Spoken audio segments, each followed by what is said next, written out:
কাজটা কি ঠিক করলুম? বাপ পিতে মোর ভিটে ছেড়ে চলে এলুম। কিছু না থাক, তাদের আশীর্বাদটুকু তো মাথার উপর ছিল, সেটাও যদি চলে যায় তাহলে আর কি থাকে।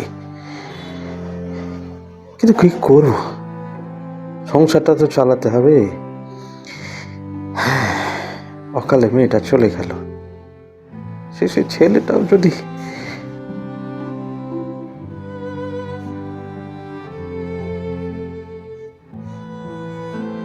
নিশ্চিন্তিপুরের হরিহর, অপু দুর্গার বাবা, সে কি পারবে তার সংসারটা টেনে নিয়ে যেতে? এই চরম দারিদ্র, সংসারের নানা রকম দায়িত্ব, সে কাঁধটা কি সইতে পারবে? শুনুন বিভূতিভূষণ বন্দ্যোপাধ্যায়ের গল্প আমাটির ভেঁপুর দ্বিতীয় ও শেষ পর্ব, শুধুমাত্র নটার গল্প ইউটিউব চ্যানেলে।